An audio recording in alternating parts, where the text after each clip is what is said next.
Hello. Um, Hopefully I'm coming in clearly and all that. Uh, yeah, welcome back. This is our last class. Exciting. It's sad, but you know it is what it is. We've come this far. So to finish up, we're gonna continue talking about prosocial behavior, which is what I was last talking about. So just a quick overview of what we're going to be covering today. So we're going to talk about why is it we help. We'll talk about some individual differences relating to helping, to prosocial behavior. We'll also talk about some situational factors related to prosocial behavior. We'll talk about when people do not help and for what reasons they don't help. And then we'll kind of wrap things up in a general sort of way. Just some quick reminders.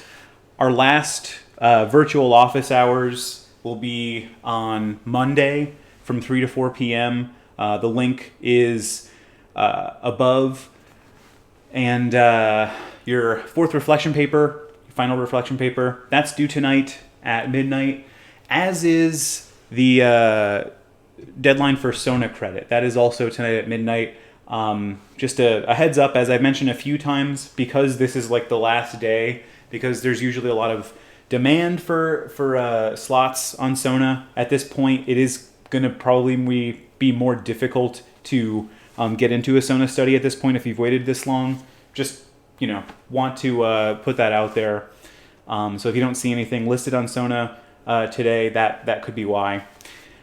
Your third exam, that's going to be on May 13th. Be on the lookout for that study outline either sometime tonight or tomorrow morning. I'll send that out to you. And then again, just one final reminder to please fill out the course evaluation for this course. I'd really appreciate that.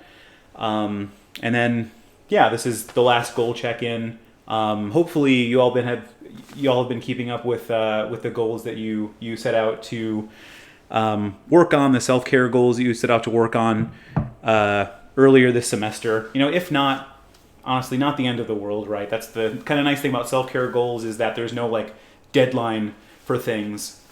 So just something to keep in mind as we head into summer. So, and I'm just reading through the chat now about things people are excited for as summer starts. See a lot of hanging out with friends and family, getting back into our hobbies. Definitely, I agree. I can't wait for that either. I'm also really looking forward to taking down this green screen behind me and kind of taking out all of the equipment I've set up in this bedroom. So as my girlfriend can attest to, I've kind of taken over this bedroom for the past 3 months with just a bunch of random video equipment and my little YouTube streaming setup. So it'll be nice to clear this out once and for all and use this bedroom for what it's meant for again. So let's get into today's topic, which is, again, prosocial behavior. So, who is it that is more likely to help? Are there some people who are just more likely to help out than other people are? So in other words, can we explain prosocial behavior through individual differences? Some research says, individual differences can explain helping behavior to a certain extent. So first, let's talk about personality. Researchers have defined a cluster of personality traits that are positively associated with helping behavior across situations. And they call this cluster of personality traits altruistic personality. So one of these traits is empathy. And again, we're all capable of empathy. And in some situations, certain situations call for more empathy than others. Some people, though, are just naturally more empathetic than others on average across situations. People who have an easier time with perspective taking, kind of putting themselves in someone else's shoes, they also tend to be more likely to engage in prosocial behavior, as are people that tend to quickly assume responsibility in a given situation, right? So these kind of these are just three examples of traits that contribute to this altruistic personality profile. But they're not the only traits related to prosocial behavior. So agreeableness is a broad personality trait that is defined as a tendency to be warm, kind, empathetic, kind of maybe sympathetic, cooperative, and considerate. As you might expect, people who are highly agreeable tend to be among the most likely to engage in prosocial behavior, helping behavior. Now, on the flip side, there are also some personality traits that are negatively related to prosocial behavior. So I'll give you an example of one of them. A big one is a trait called Machiavellianism. Now, Machiavellianism, this is a personality trait that was named after Niccolo Machiavelli, the Italian politician and philosopher from the 15th century who wrote the book The Prince. Maybe you've read that book as part of like a poli-sci class or something, philosophy class. The gist of the book is that the world is a cruel place, according to Machiavelli, and when it comes to politics, acting dishonestly and immorally is not only fair game, but is preferred. So this personality trait, named after Machiavelli, is associated with people who have a really cynical view of the world and of other people, and kind of having a tendency to be very cold, kind of selfish, and manipulative. So like socially manipulative. The underlying philosophy, or like the underlying worldview of people who score highly on measures of Machiavellianism is, this world, it's made up of sheeps and wolves. And if you're not a wolf, well, that means you're a sheep. Naturally, as you might expect, people who think that way, people who score highly on this trait, they tend not to be the most altruistic type or the most prosocial among people. So that's just a few findings from the personality literature as it relates to prosocial behavior. See, some people in the chat are excited that this is the last class. We're all happy. We're all excited. So okay, let's move on from personality. Let's talk about gender as an individual difference. Are there gender differences in helping behavior? So there's this stereotype that women are more helpful than men. That's a fairly prevalent stereotype. To a certain extent, there is some evidence that supports that stereotype. So for example, women tend to score more highly on measures of agreeableness and empathy, which we just talked about are related to prosocial behavior. Women also tend to score better on tests that require you to decode the emotions of others and kind of figure out what emotions other people are feeling. So we're talking about like emotional intelligence. Women tend to be better on average than men are at that, which again corresponds to being more likely to engage in prosocial behavior. Now beyond that, beyond like the topic of gender, we can talk about identity and how identity relates to gender. So one theory of identity places or says that there are these two fundamental dimensions of identity that we all vary on. So the first of these dimensions is something called agency.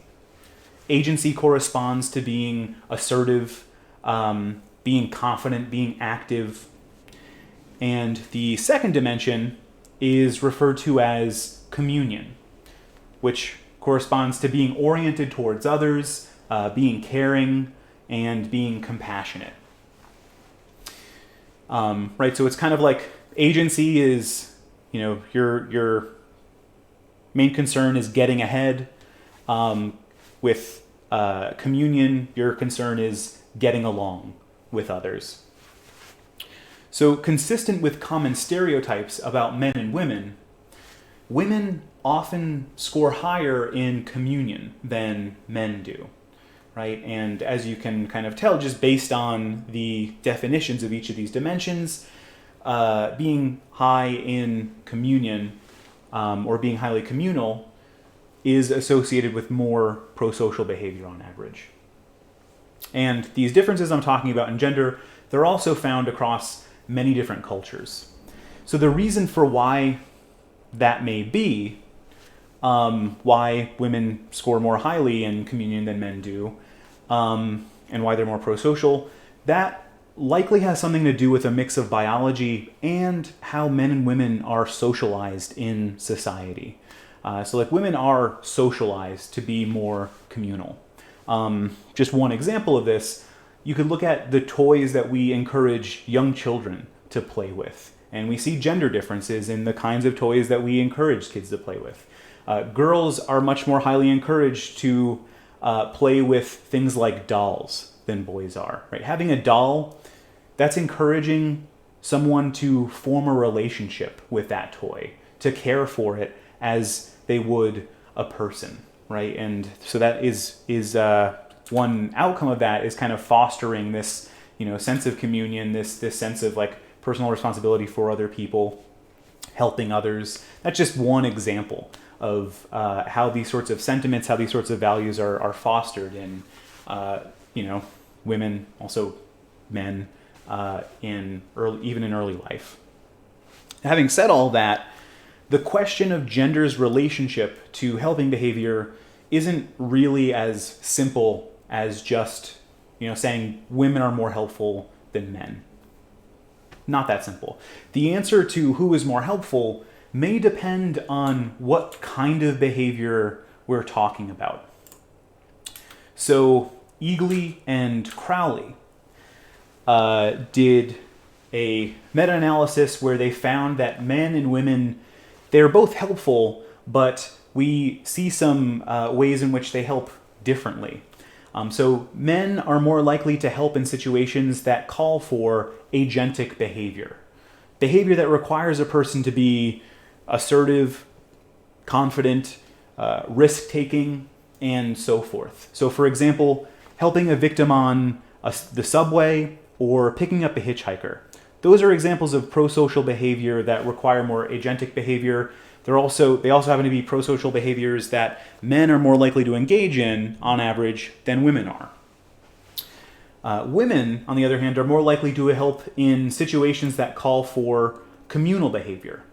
Behavior that's more compassionate and people-focused. So, for example, volunteering with children or leaving a generous tip to wait staff.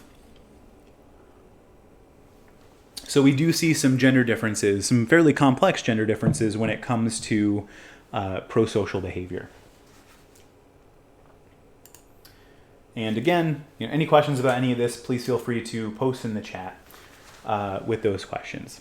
All right, so moving on from gender, again, still keeping on the subject of individual differences related to prosocial behavior, we can talk about political values and how they relate to helping behavior. So here's a totally non-controversial question for you all. Which group tends to be more helpful? Which group is more charitable? Liberals or conservatives? Whatever you're thinking right now, just a shot in the dark. My guess is that whichever group you happen to identify with, that's the one you probably think is more helpful. And that's just the self-serving bias in action, right? The groups that we identify with, they're usually the ones we see as being better than ones that we don't identify with, right? So that's just that. But in reality, the answer to that question is more complex than just a straightforward this group versus that group answer. So the reality is that different groups are motivated by different values and different principles when it comes to deciding whether or not they want to help in a certain situation. This gets back to our discussion from a few weeks ago when we were talking about persuasion. So people can be more or less persuaded to do things, like for example, to engage in prosocial behavior, depending on whether they view those things as being in line with their own personal values. So according to moral foundation theory, there are 5 universal guiding principles. Let's briefly define each of these 5 principles. Number 1, first principle is to prevent harm to others.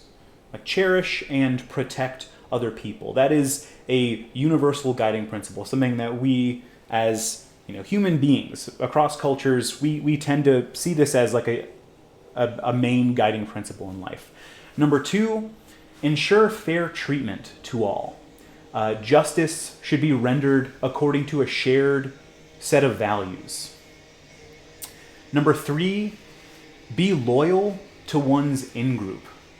Stand with your in-group, whether it be your family, your nation, whatever you define your group to be. Right? That's the third guiding moral principle. Number 4, respect for authority. Right? So this has to do with submitting to tradition and legitimate authority.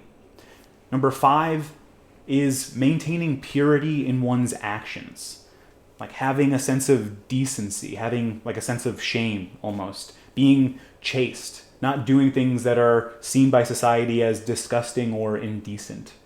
Right, so these, according to this theory, are the 5 like guiding moral principles. Now, just to be clear, this theory is not saying that all people should value each of these 5 things.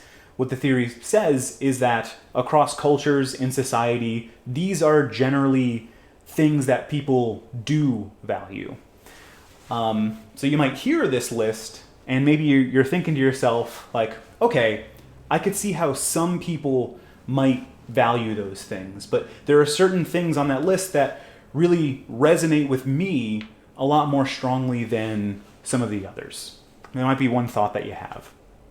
As it turns out, Americans from across the political spectrum place different emphasis on each of these principles.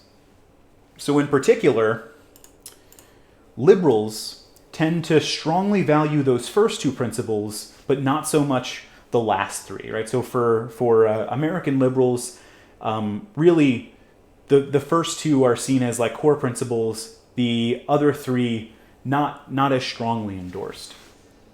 Conservatives, on the other hand, and again we're talking about American conservatives, they tend to place more emphasis on all 5 of these universal guiding principles. So a little bit more on this point. You can see, so this is from a study that looked at these different values at various points on the political spectrum. And what you can see is that Americans generally make moral decisions with an eye toward avoiding harm and maintaining fairness. So those first 2 principles, like on average, they tend to be the most important principles for Americans. But this figure shows that as people get more conservative, right, especially like on the far right side of this figure, conservatives tend to prioritize respecting authority, maintaining purity, and protecting the in-group much more so than liberals do. These different moral foundations suggest that liberals will tend to reach out primarily to those who seem to be suffering unnecessarily or as a result of unfair disadvantage, right? So like that's where they're going to focus their prosocial efforts, or where they're going to feel compelled to step up and help out. Whereas conservatives perhaps are more likely to help individuals and groups that they see as conforming to traditional moral and religious norms and values, and that generally uphold the social order. And again, that corresponds to what they value out of that set of 5 universal guiding principles. So Walsko and colleagues did a study to test how different sets of morals could influence helping behavior in particular circumstances. So what these researchers wanted to see was whether they could get people, so like liberals and conservatives, to be more helpful toward certain environmental causes, depending on how the researchers framed an environmental message to them. So specifically, one of the things they wanted to see was how many people would donate to the Environmental Defense Fund. And the way that they tried to get more people to donate was to create two different persuasive messages that participants would read. And each of these different messages was embedded with a different set of moral values. So let's take a look at each of these messages. So here is the first message. And as you're reading through this message, pay attention to which of those 5 principles are being stressed here. And just to note, the coloring and the underlying, that's my emphasis. They weren't included in the original study or the original text. But just to read this to you, here's the message that participants read in this condition. Show your love for all of humanity in the world in which we live by helping to care for our vulnerable natural environment. By caring for the natural world, you're helping to ensure that everyone around the world gets to enjoy fair access to a sustainable environment.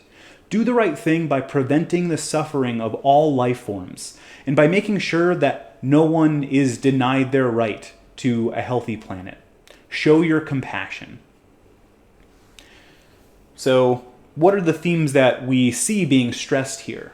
Right? Show your love for all of humanity. Not just people in your in-group, but all of humanity equally.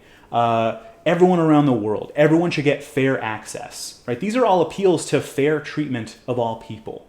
Principle number 2.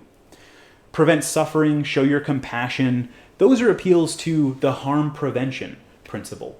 So this message is strongly drawing on principles 1 and 2, which suggests that this message should really resonate with political liberals who value those 2 principles more strongly than the other 3 principles and really encourage helping behavior in them.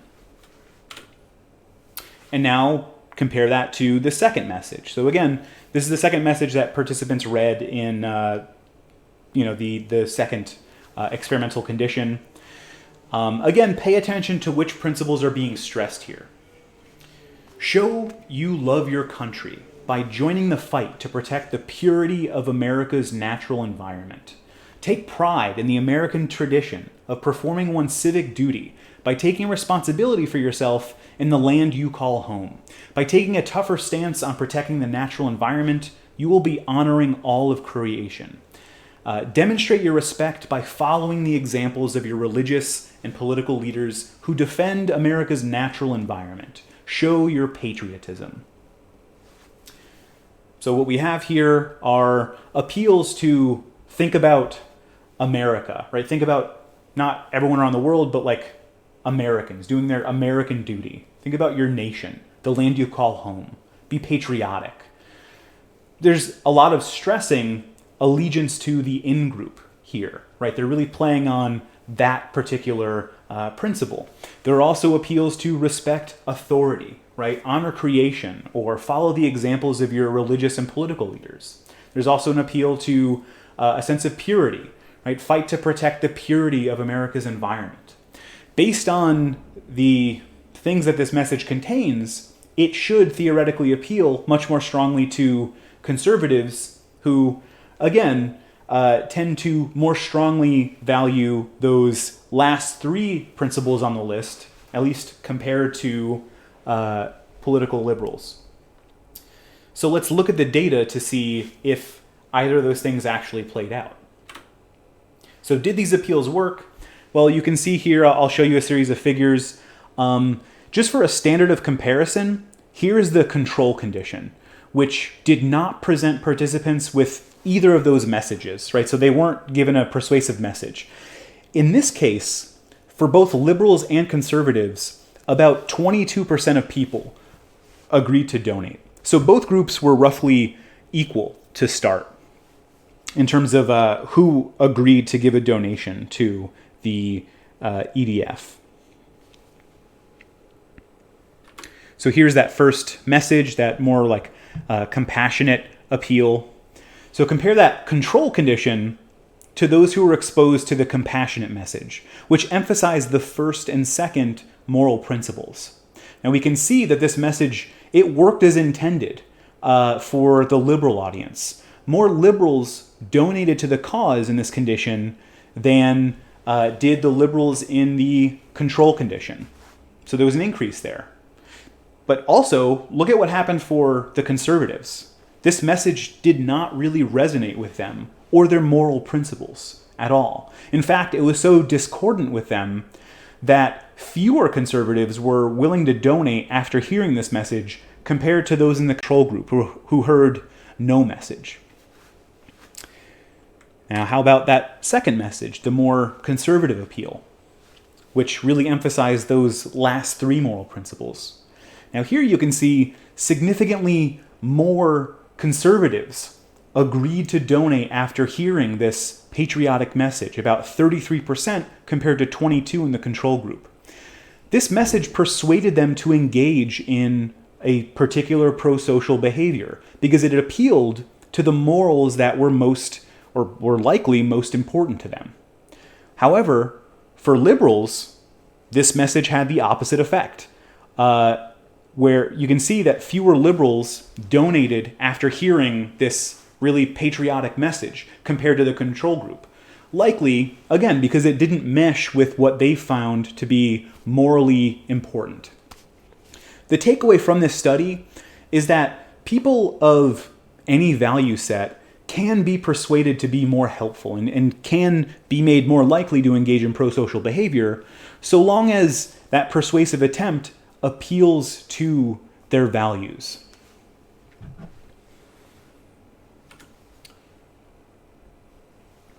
And again, any questions, please feel free to post in the chat. All right, so far we've talked about personality and gender and political orientation. Now let's talk about age. That's another individual difference. Is age related to helping behavior? There does seem to be a positive correlation between age and pro-social behavior, which seems to suggest that as we see age go up, pro-social behavior also increases along with it. It's a trend that starts in childhood, but also continues through the lifespan. So as people age from young adulthood to middle age to their elder years, they tend to be more likely to engage in pro-social behavior.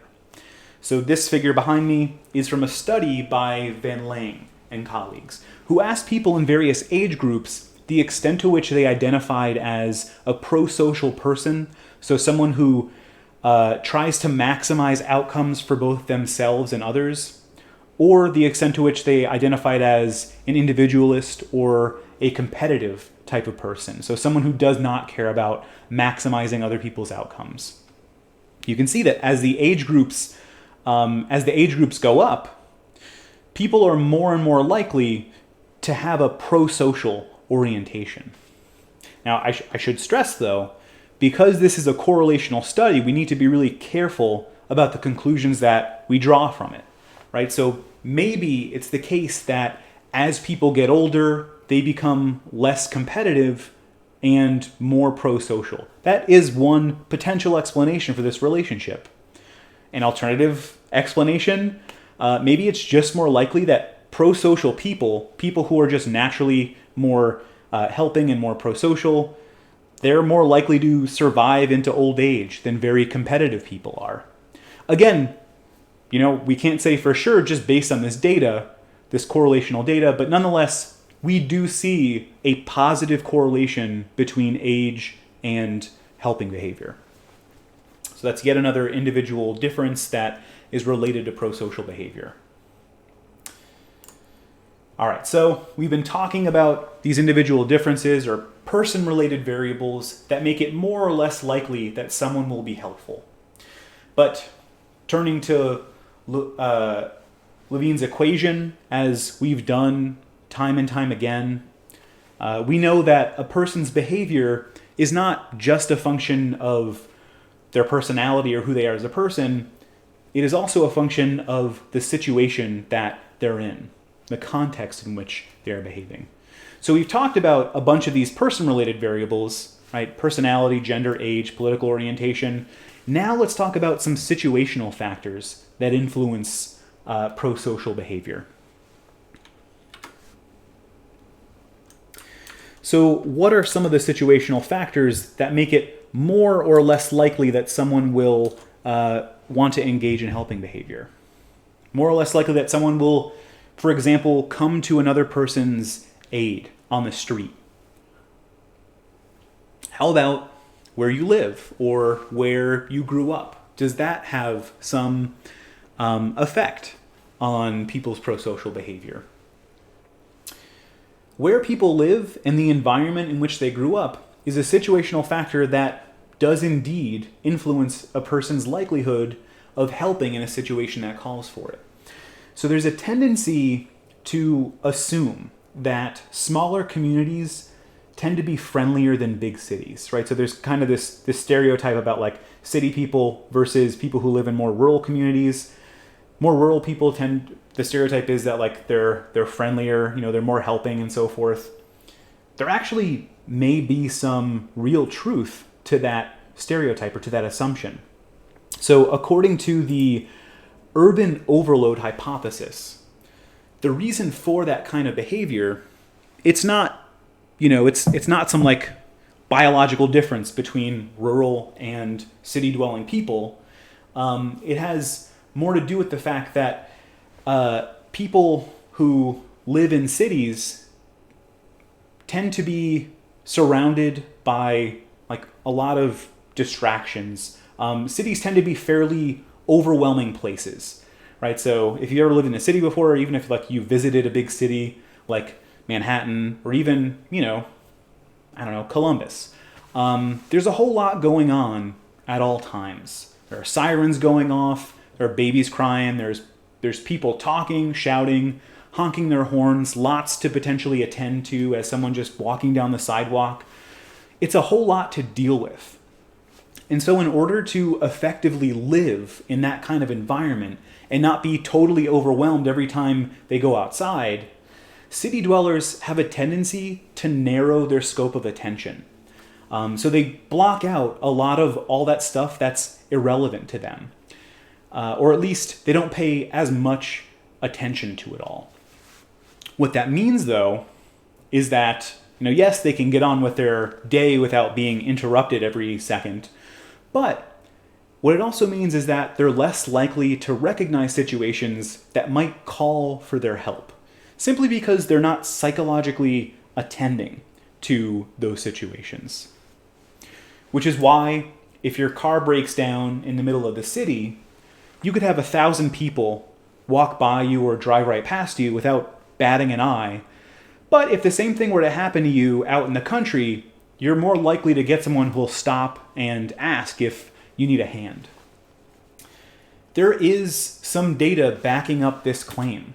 So, for example, this is from a study by Levine and colleagues where they measured the proportion of people from various cities who offered to help in a crisis situation that the researchers set up in those locations. So they, pretended that there was an emergency or like some situation where a Confederate needed some help in a variety of different cities, and they kept track of the number of people who did not help versus number of people who stopped to offer some help. As you can see, there's a negative correlation between the population density of the city and the percentage of people who stopped and helped out. So the higher the population density was that this emergency situation was happening in, the less likely it was that someone was going to stop and help out. So population density it's one situational factor that influences how people behave. Characteristics of the person in need also matters. So we've already talked about the role that similarity plays when it comes to liking, right? We tend to like people who are similar to us in some way. As it turns out, we also tend to be a lot more likely to help people who are similar to us compared to people who are not. And this is likely due to the fact that it's easier for us to empathize with a person who is similar to you. It's easier for us to imagine ourselves in their shoes. So, for example, Emswiller performed an experiment back in the early 1970s where he had two Confederates wander around a college campus and ask undergraduates if they could borrow a dime from them. One of those Confederates was dressed very conservatively, right? He was really clean cut. He had close cropped hair. He wore respectable clothes, like a suit and tie. The other Confederate was dressed like a hippie, essentially. So he had longer hair. He kind of had some scraggly facial hair. He wore bell bottoms and a flowery shirt. Again, it was, the 70s. So it wasn't uncommon to see a person like that wandering around a college campus, although I guess you could argue still not that uncommon to see a person like that wandering around a college campus. So what did these researchers find? Students were more likely to help if the Confederate was dressed in the same way that they were, right? So that was what made it more or less likely that they would help out this person in need of a dime, just if they looked like they did. Students who dressed more conservatively were much more likely to give the dime to the conservatively dressed Confederate. And students who dressed kind of like, hippies, were more likely to give money to the hippie Confederate. So once again, birds of a feather, they flock together. We tend to prefer people who are similar to us in various ways. We also tend to be more likely to help out people who are similar to us in various ways.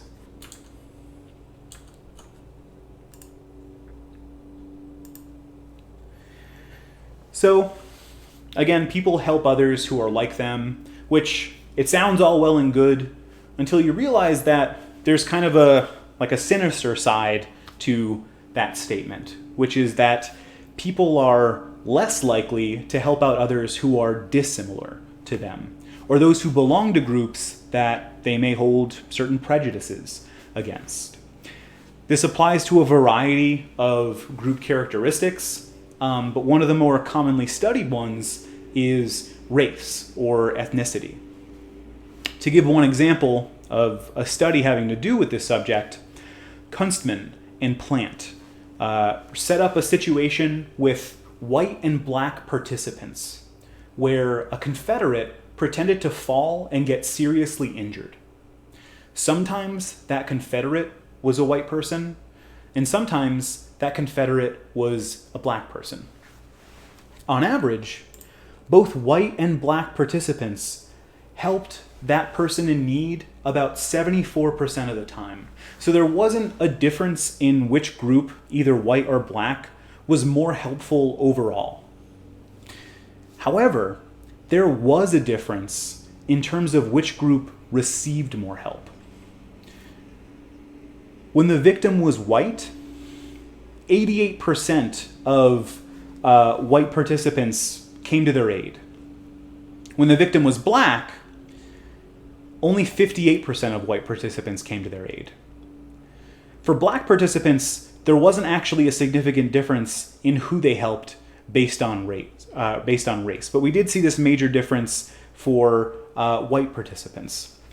In follow-up studies, white participants who, saw the situation and either decided to help or did not decide to help, researchers asked them after the fact, why was it they either decided to help or decided not to help? White participants reported that when the victim was black, the situation seemed less severe to them, and they felt less responsible for intervening.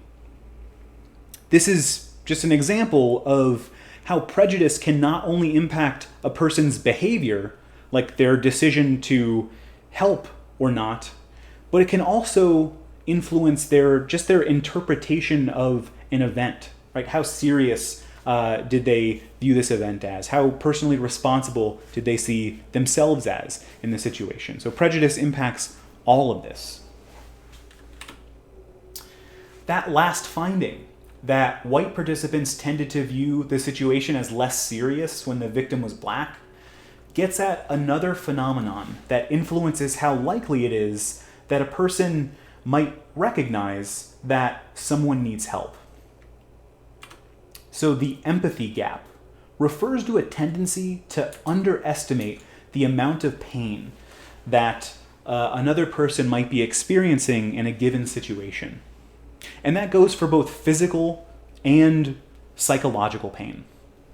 So for example, if you were to show participants someone receiving a 40 volt shock and ask them to rate how much pain they thought that person was in, their answers tend to be somewhat lower than their own self-reported pain if you were to give them a 40 volt shock. So just to give you a visual representation of this, let's say that a person experiences a painful situation, right? Someone stubs their toe. If you're in that situation, you're able to accurately recognize exactly how painful that situation is, right? Because you're the one going through it. You can experience that firsthand. But if that same person were to instead of going through that situation themselves, if they were to witness some other person going through that painful situation, there's a tendency to underestimate how much pain that other person is in. The difference between one's estimation of one's own pain and one's estimation of some other person's pain is called the empathy gap. This gap is wider for people who are in our outgroups, right? So people who are dissimilar to us.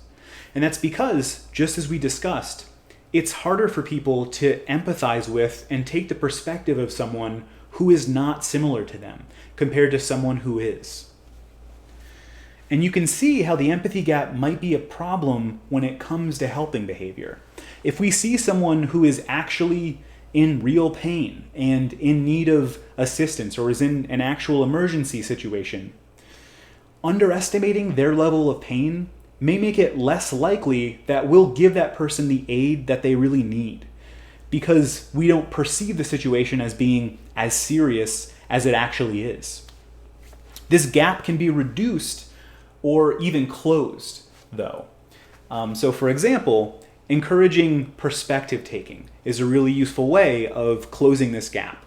If you were to ask someone to vividly imagine themselves going through a certain painful situation, right? Like, so for example, the pain of social rejection. So just imagine yourself being in a situation where you are socially rejected by someone that you care about. Imagine how much pain, psychological pain, that would be for you. When you ask people to do things like that, they tend to be better able to accurately estimate someone else's pain when they see them actually go through that situation. And that makes it more likely that, if that other person needs help, they'll help out. Because again, the empathy gap is being closed. Here's something else that makes people more helpful. Thinking about their own death, which, granted, kind of morbid, but reminding people of their own mortality, it does seem to encourage people to be more prosocial. So when people are primed to think about their own death, the fact that their life is finite, they're more likely to engage in prosocial behavior. One explanation for this effect is through terror management theory, which is something we've mentioned a couple of times now. Terror management theory says that the ultimate fear in life, one that we all share, part of the human condition, is a fear of death, the fear of our own eventual demise. We all know that we are going to cease to exist someday. And that's a really scary kind of existential thought. And in order to combat that fear and to cope with it, we make every effort to view ourselves as valued contributors to a meaningful world, because doing so helps us feel like we can transcend our own physical death in a way. So, we are going to die someday, but we can make a meaningful impact on the world that lasts even like long after we're gone. And in that way, we can achieve symbolic immortality. That's the idea. So for that reason, getting people to think about their own eventual deaths, or like their own mortality, it makes it more likely that those people will want to make a lasting contribution in this way, which makes it more likely that they'll engage in prosocial behavior, right? So like we're talking about like donating money, donating time, and so forth. This effect is also called the Scrooge effect.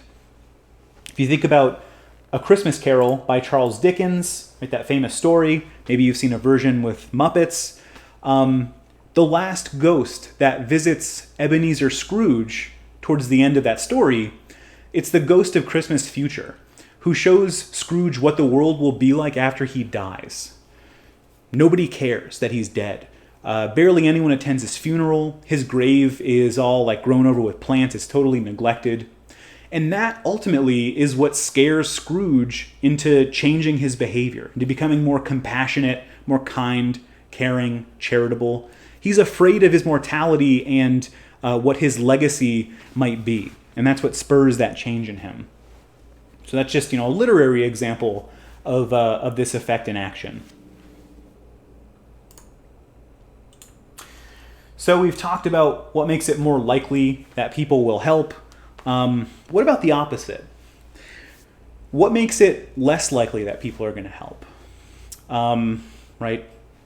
Oftentimes we'll encounter situations that might call for our help or for our aid, but for whatever reason we decide not to engage in helping behavior. So we talked about prejudice as one potential reason for why people may not help in certain situations. What about some other reasons that people may not help? We'll talk about one, which is the bystander effect. So how is it that sometimes an entire crowd can stand by and watch a person in need of help and just not come to their aid?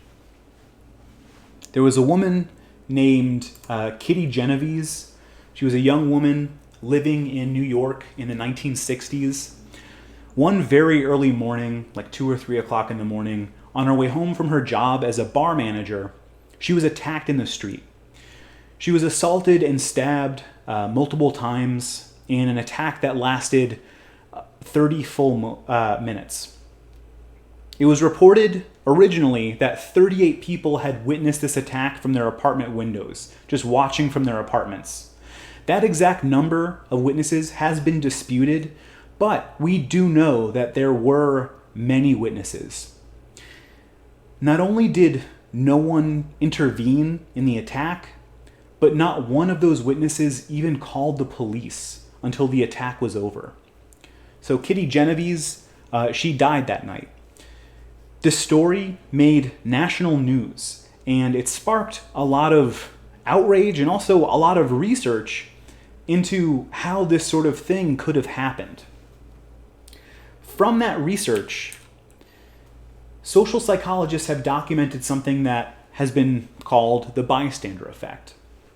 The bystander effect refers to a phenomenon in which a person who witnesses someone else in need is less likely to help them when there are other bystanders present, other people watching, witnessing the same event, compared to when that person is alone. And this effect has been demonstrated repeatedly in laboratory experiments.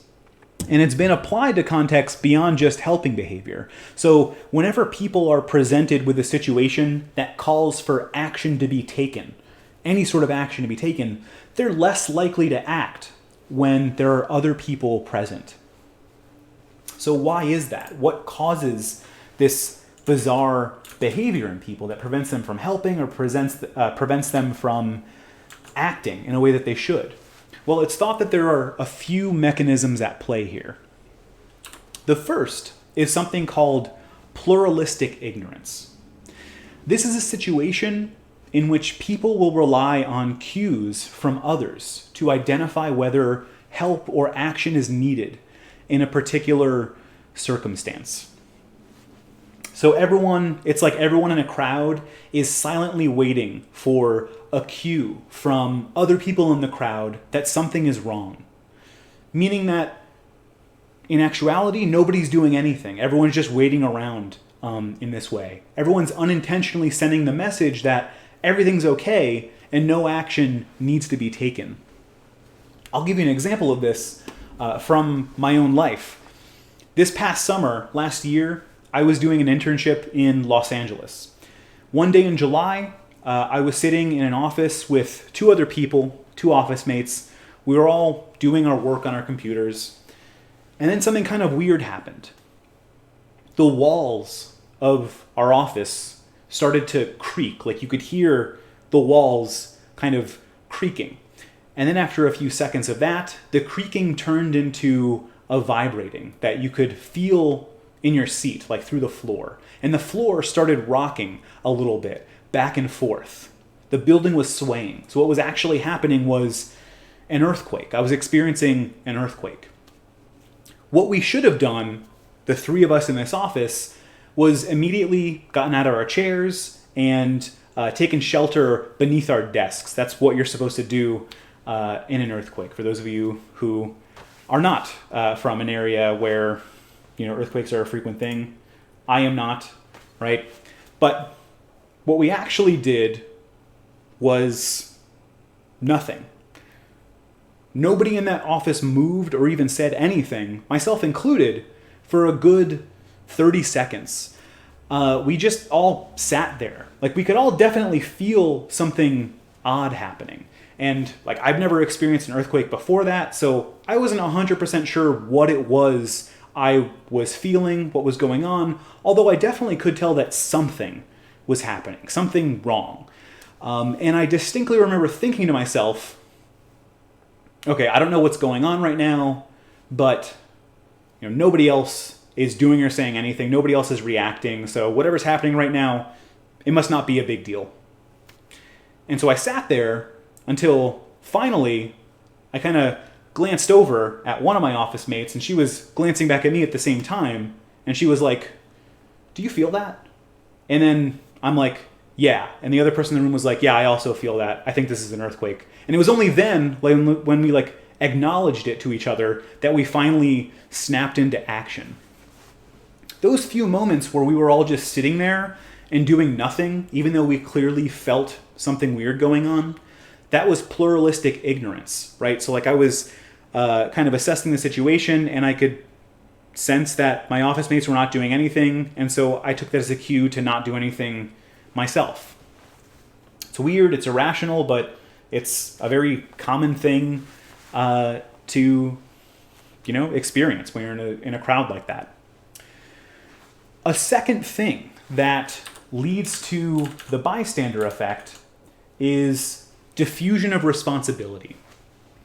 When you have one person alone in a situation where help is needed, it's pretty clear to that one person that they need to act, right? There's no one else around. It's all kind of on them in that situation. They need to provide help. Darley and Latine did a study where they had a Confederate feign an injury in front of a single person. So there was just one other person present. That one person was the actual participant of the study. They feigned an injury in front of a single person. In that scenario, 85% of participants offered that person help. Right? So the vast majority of people helped out when they were the only ones around. In a second condition, the participant was standing next to one other person, another Confederate. That first Confederate, again, feigned an injury, but when there was one other person present, the number of participants who offered help went down to 62%. fewer people offering to help now, that there was another witness in this crowd present. When there were 4 others present, the number of helpers went down to 31%. Right? So as we can see, when more people are added to a crowd, it becomes more and more likely that every person in that crowd thinks that it's not their responsibility to help. Surely someone else in this crowd will offer their help. There are so many other people around. Surely one of them will step up. Problem is, maybe everyone in the crowd has that same exact thought. That's diffusion of responsibility.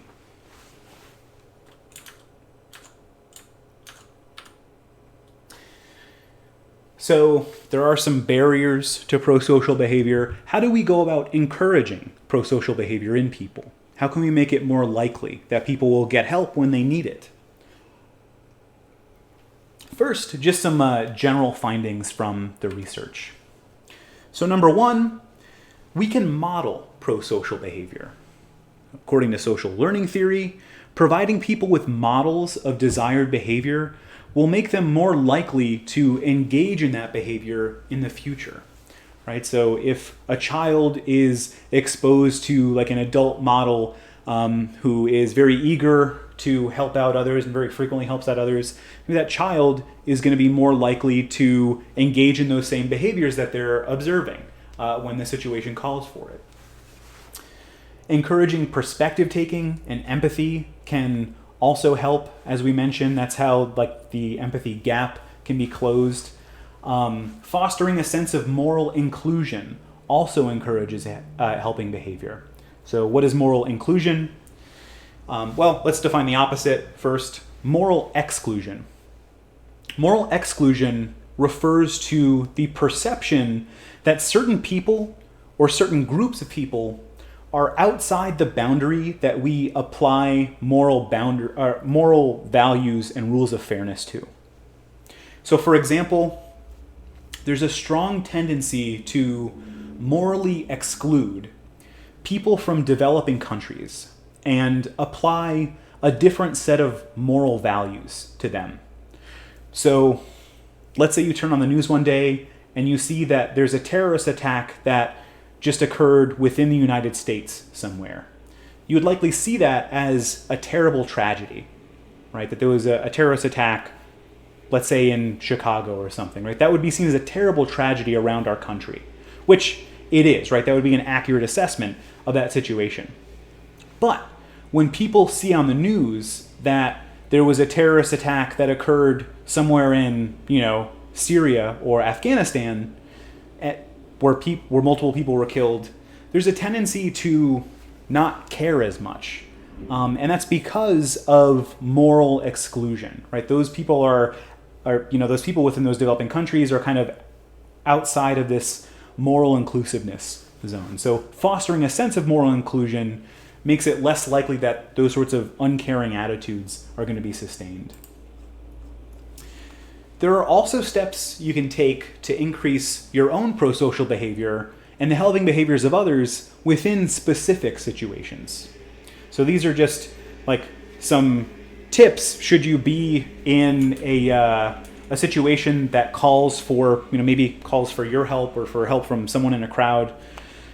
Being aware of the bystander effect makes it less likely to occur. So if a person in a crowd sees someone in need of help, and if that person, or let's say that person is you, and maybe it's like a week from now, 2 weeks from now,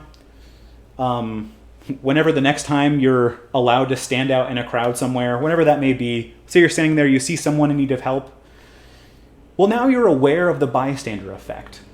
If you're aware of that, like the danger of the bystander effect, that this person who needs help may not get it, you're likely going to be more likely to step up should you need it, or should you need to. So just being aware of the bystander effect has a tremendous influence on people being more likely to help out. Another thing that can help to overcome pluralistic ignorance is talking to other bystanders about what's going on, right? If you notice something weird going on, maybe you kind of look around, talk to the guy next to you like, hey, do you see that thing over there? Do you see that person over there? Isn't that weird? get that conversation going. It wasn't until my office mate in Los Angeles asked me if I felt what was going on that we quickly decided to spring into action, right? And that was because pluralistic ignorance was being eliminated.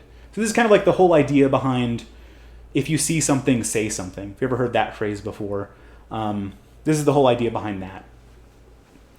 Lastly, let's say that you are the person in need of help and you're in front of a crowd somewhere. Maybe it's something serious, right? Like you've been really hurt and you need someone to call an ambulance for you. Or maybe it's something less severe. Like maybe you're carrying a bunch of stuff in your arms and you need to walk through a door that you can't get to yourself, but there's a bunch of people standing near the door. So how do you make sure that, how do you make sure that someone is going to help you and that the bystander effect is not going to get in the way of you getting the help that you need? Well, rather than giving a general call for help, like if you were to shout, someone call 911, or, in a less extreme example, can someone open this door for me? You're more likely to get help quickly if you single someone else out in that group and ask them for help specifically, right? So rather than saying, someone please call 911, single one person out and be like, I need you to call 911 right now. Or, hey, can you please open this door for me? Doing it this way, requesting help from a specific individual, reduces the chance of diffusion of responsibility. You're not giving the whole crowd the potential to step up and be responsible. You're singling one person out and giving them the sole responsibility. That makes it more likely that that person will help you. Yes, so that's essentially, what I went over. Awareness of the bystander effect, talk to other bystanders to overcome pluralistic ignorance, and then identify specific individuals to overcome diffusion of responsibility. If you have any questions about anything related to prosocial behavior, again, please feel free to post it in the chat. And as you're doing that, maybe as you're thinking of some questions, I just want to kind of wrap things up in a sort of general way, because this is the end of the section, which therefore means it's the kind of end of lecture period. So just to wrap things up, I want to remind you again of the 4 fundamental assumptions of social psychology. And these are principles that we've touched on again and again, week after week, in a variety of contexts as we've talked about social psychology and human behavior. So number 1, behavior is a joint product of the person and the situation. Number 2, behavior depends on a socially constructed view of reality. And number 3, it's strongly influenced by our social cognition, how we think about the world. It's also, point number 4, last but not least, the best way to understand social behavior, as we've talked about it over and over again this semester, every time I mention like a study by a set of researchers, it is to use the scientific method. So those are the 4 general principles of social psychology. Take those to heart. So we've covered a whole lot this semester. Social psychology, it's a really big, expansive field. Now, one regrettable but unavoidable part of teaching a class like this is that we really had to emphasize breadth of material over depth in our coverage of the topics. Right? There's a whole lot to social psychology, and we really just scratched the surface of it. Take any theory from this class. I mean it, like really any theory that I mentioned, even if it's something we only spent a minute or 2 talking about. Take any one of those theories, I guarantee you that nearly any one of them is something that at least one researcher or a team of researchers have devoted like half of their career to studying and writing about. There's lots of information out there. Take really, again, anything like social exchange theory, social learning theory, terror management theory, or for example, attachment theory. Last class, I spent a total of, I think, about 10 minutes talking about the basics of adult attachment theory. But the reality is, there is so much more to this theory than we could have ever discussed here this semester. Like, we could have spent the entire class just talking about attachment research.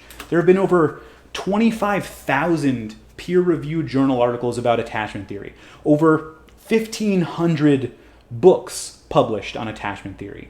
There's an incredible amount of depth to each of the topics we talked about that, frankly, we just couldn't get to because of time limitations here. However, good news is, if you are interested in like anything we've talked about, if there are particular things you really found interesting, there are lots and lots of classes that we offer here in the psych department that build on those concepts that we learned about in this class. So here's just a few of them, right? So like, for example, IO psychology, industrial organizational psychology, takes a lot of the principles of social psych and applies them to a very specific environment, the workplace. Or evolutionary psychology is another class we offer here. If we mentioned several times the evolutionary perspective on social psychology. If that was something that interested you, you should definitely look into this class, because that is exactly what this class focuses on, right? And so on and so forth. Social psychology, it touches a bunch of other related domains in psychology in general. It is really influential in that way. So, as we finish things up, again, I know we covered a lot.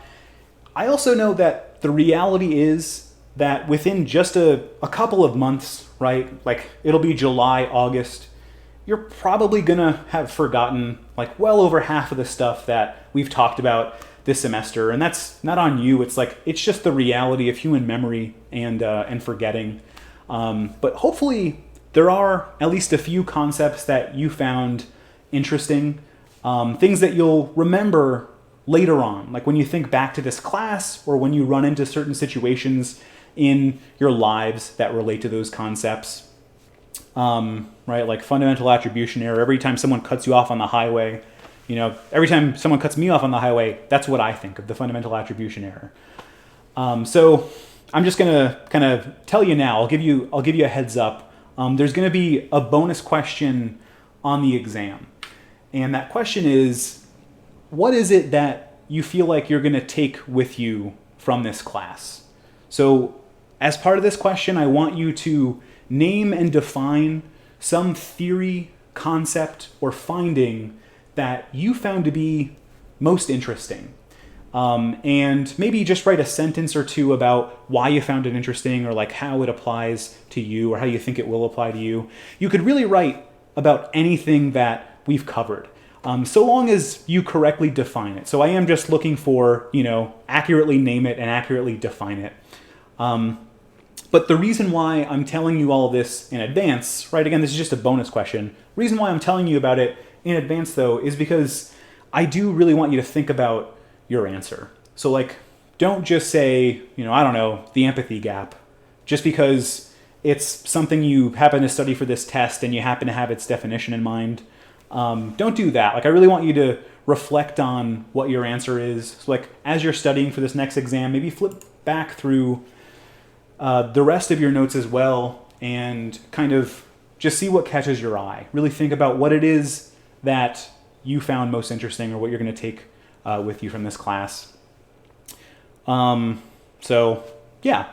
As we end things here, and we'll get to the Kahoot in just a minute, I do want to say that this has definitely been an interesting semester. I know that it's certainly not the semester you all planned to have when the year began. I will say that when we were all in person together, like at the start of the year in the classroom, I really did enjoy teaching you guys. You were all really always quick to answer questions, chime in with your own questions, kind of give insightful feedback and comments, tell your own amusing anecdotes, and so on. That sort of thing isn't always guaranteed in a classroom experience, especially when you teach a class of our size.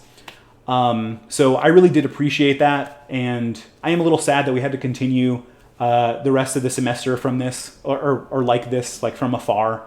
But nonetheless, I really do want to thank you all, especially those who have been like keeping up with lecture, those of you who've been tuning into the live stream, contributing to the chat, writing in your comments, your questions there. Thank you all. I hope that these twice a week lectures have provided you with like some very small sense of normalcy throughout all this weirdness. So yeah, with that said, that wraps up this class. So we can get on with our last Kahoot. So again, any questions you might have about anything, please post them in the chat as we set up here.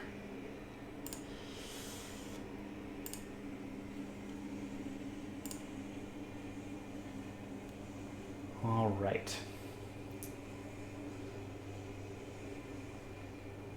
So again, you know the drill by this point. Please make sure to join with your full name, or as full of a name as you can write in there. Let's turn the volume up a little bit so that you can hear the great Kahoot music.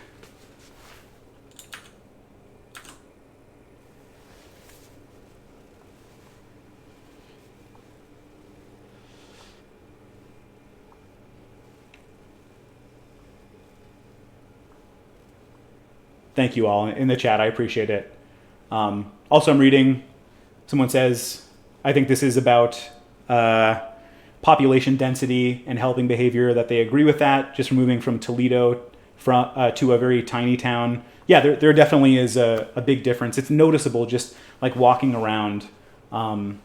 It's not uncommon for people in very small towns to like say hello to you as you pass them on the street, even if you don't know them.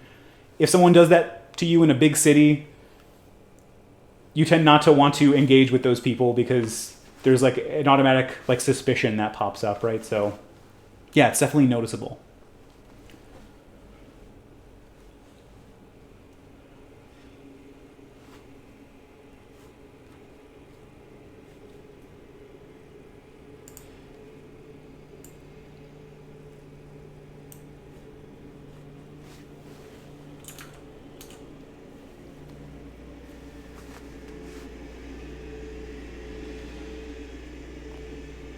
We have 28 people. Let's give it about maybe 10 more seconds.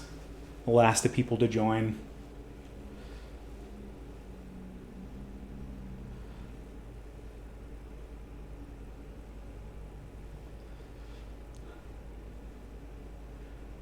All right, let's start it up. Last one. Let's make it count. All right.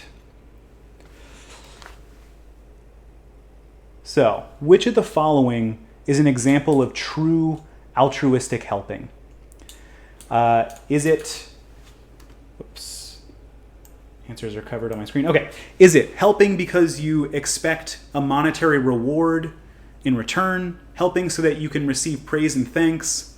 Helping because you want to feel good about yourself? Or helping purely to improve someone else's situation? Realizing now I forgot to change the question, the times for the question, so you only have a couple seconds to answer. I'm sorry. This is going to be a very quick Kahoot. Okay, good. Most of you got it correct. Yes, helping purely to improve someone else's circumstances. That's an example of true altruistic helping. In all the other cases, we have instances of people doing something in exchange for some reward, even if it's just good feelings. That's not true altruism according to like the pure definition. So good job there. All right, and again, just a reminder, you have, I think, 30 seconds per question. My apologies, but try to be quick. Which of the following personality characteristics is negatively related to prosocial behavior? Is it agreeableness? Is it Machiavellianism? Is it perspective-taking ability? Or is it empathy? Which of these, which of these characteristics is negatively related to prosocial behavior? A hint for you, it's the most evil sounding one up there.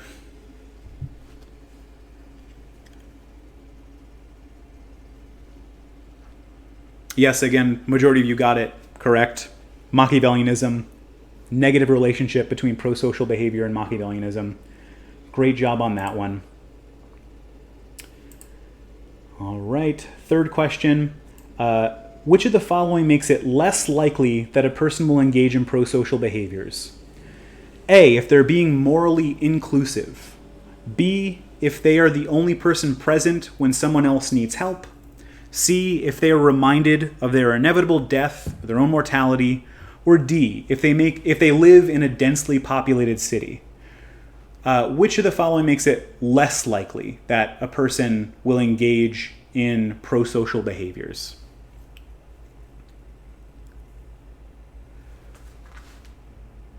All right. Yep. Again, good work. If they live in a densely populated city, majority of you got that right. All right. I think there's one or two more. Two more questions left. Which of the following best describes the empathy gap? People tend to underestimate others' pain. People do not help others with whom they do not empathize. People rely on others to determine if help is needed. Or people narrow their attention and help less as a result.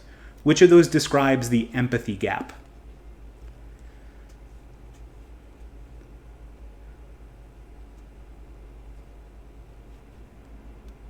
Yes, people tend to underestimate others' pain. That is the empathy gap. See a little bit more spread on that question. That's okay. We just went over what that is. Maybe just add that to your notes pile to review. And then final question. This actually, there's no wrong answer here. I just want some honest feedback. This is just for my own information. Like next time I teach this class potentially. Did you use the textbook this semester? It was optional. So again, totally okay to be honest here. If you just relied on lecture notes or if you ended up buying the textbook, if you used it at all. Just curious about this. Okay. All right.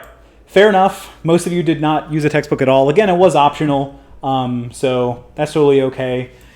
For those of you who did use the textbook, if you have not yet already filled out your course evaluation, if you'd like, feel free to add a note in the text or in that evaluation form about whether or not you found it useful at all. Or just email me and let me know whether or not I decide to use that textbook again in the future. All right, so that's it. I'll show you who the arbitrary winner was, just so you know. I know some people are really interested in the class. So congrats. Last Kahoot victory goes to Chile, who has won it second time in a row. Congrats. All right, well, that's it. Again, thank you all. I appreciate you tuning in, and good luck on the final exam. If you have any questions about it, email me or tune into office hours on Monday. That's it. Take care and stay healthy.